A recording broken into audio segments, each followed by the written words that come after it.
Imagine a machine that does not merely answer your question, write your brief, or polish your code. Imagine one that starts improving the very process of invention itself. Not a hammer, not even a factory, more like a quiet partner in the room who learns every trade, reads every paper, watches every market tremor, then says, almost politely, "I can take it from here." That is the seduction at the heart of modern AI. Not that it helps humanity invent, but that it may begin inventing on humanity's behalf.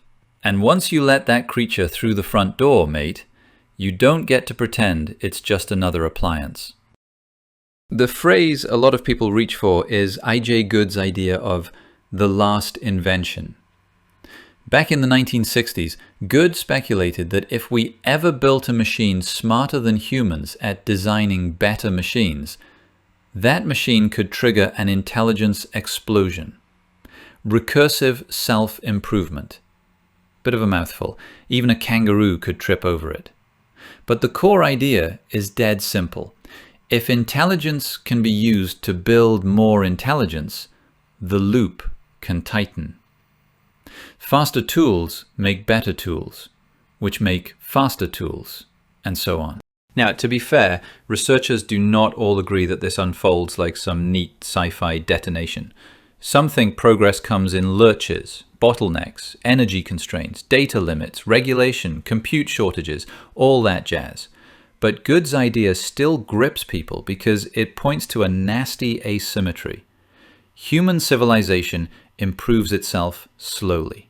Institutions argue, engineers sleep, budgets get cut. A machine research system, in theory, doesn't need weekends, ego management, or 3 steering committees and a muffin tray. And in 2026, the premise feels less like cocktail chatter and more like a live strategic question. Over the past couple of years, we've seen stronger reasoning models, longer context systems, multimodal agents, coding assistants that can actually handle meaningful chunks of software work, and research tools that summarize, compare, draft, and test hypotheses with unnerving speed.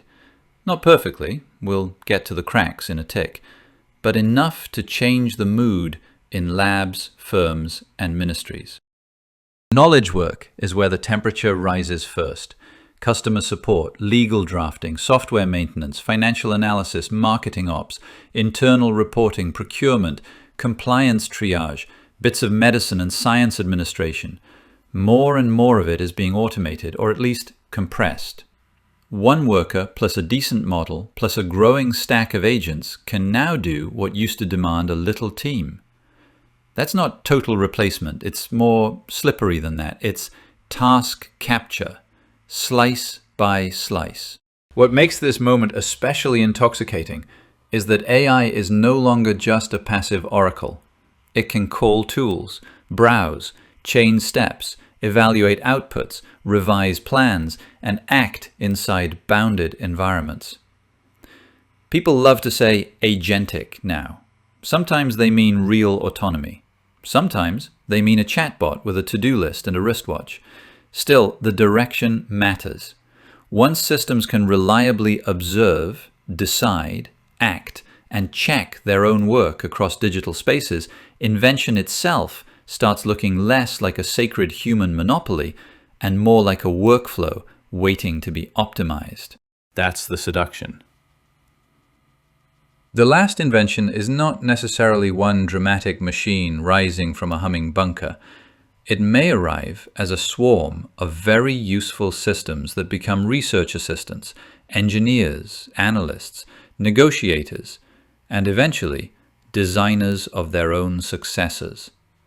Softly, commercially, almost cheerfully. The sort of thing sold with a dashboard and a monthly subscription. Lovely packaging. Dangerous implications. So, does the evidence justify the fever? Sort of, and sort of not. Frontier models have clearly improved on several fronts. coding, scientific literature navigation, image and video generation, speech interaction, and the ability to carry out longer chains of reasoning than older systems managed. In some workflows, especially tightly scoped digital ones, autonomous or semi-autonomous agents now complete tasks that used to collapse in a heap. They can reconcile spreadsheets, monitor systems, draft reports, generate experiments, or help chemists and biologists search huge design spaces faster than old-school methods. Scientific assistance is the most interesting bit, I reckon.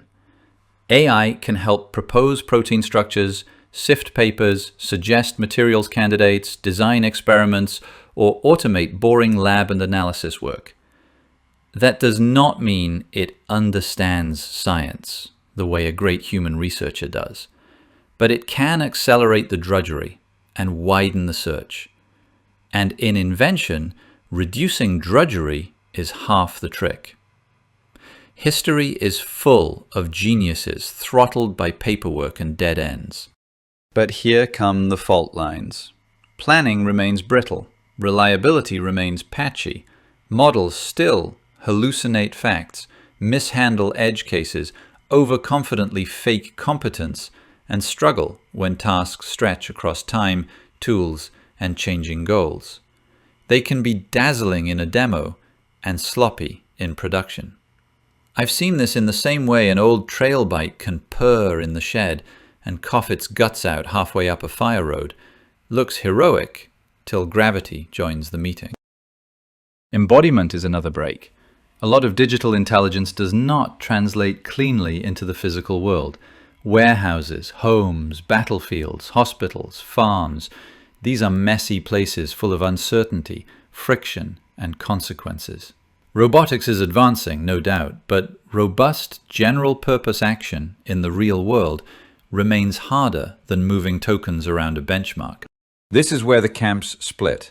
Accelerationists argue that current systems are already economically transformative, that scaling plus better tooling plus synthetic data plus post-training tricks will keep compounding, and that waiting for some magical AGI threshold misses the point.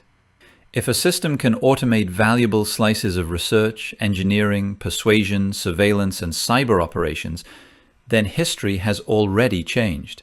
You don't wait for a tidal wave to call it water. Skeptics push back. They say today's methods are still too fragile, too dependent on pattern matching, too lacking in grounded world models, long horizon agency, and dependable truthfulness to count as robust AGI. They warn that benchmark gains and product hype can mask narrowness. A model can ace one test, flub the next, and still be marketed like a digital Aristotle in a nice blazer. And yet, and this matters, the danger does not wait for superintelligence. Economic disruption is already concrete. Firms can reduce hiring, flatten junior ladders, and shift value toward those who own models, chips, data, and distribution. Cyber misuse gets cheaper when phishing, recon, malware adaptation, and social engineering can be partially automated. Deepfakes and synthetic media corrode trust at exactly the moment societies need shared reality. Military applications, from intelligence analysis to targeting support to autonomous systems, bring speed and opacity into decisions where mistakes bleed. So the honest view is neither starry-eyed worship nor smug dismissal. The systems are not omnipotent. They are also not toys. We are dealing with an unstable class of tools that are already powerful enough to reshape labor, security, and statecraft before they ever become the godlike entity of late-night forum fantasies. If AI really is the last invention, the phrase doesn't have to mean human extinction by Tuesday. More unsettling than that, actually. It may mean humans cease to be the primary authors of the future. We still consume it, vote around it, suffer under it, profit from it, but the frontier of design, drugs, software, weapons, materials, media, logistics, institutions even, starts being pushed by systems we built and no longer fully steer. That is the alignment problem in plain clothes. Not just, will a superintelligence hate us? That's the tabloid version. The harder question is whether highly capable systems optimize for goals, proxies, incentives, or command structures that drift away from human values and public accountability. A system needn't be malevolent to be catastrophic.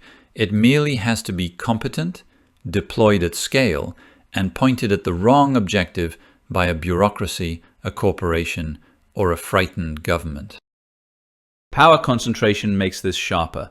The compute, talent, data, and infrastructure required for leading models sit with a relatively small number of firms and states. That means the ability to shape knowledge, automate labor, influence culture, and set technical norms can become spectacularly concentrated. If invention itself becomes an industrial pipeline run by a handful of actors, then democracy risks arriving late to its own funeral. Bit dramatic, sure, but not ridiculous. So what do we do? Regulation is the obvious answer, though obvious and easy are not mates.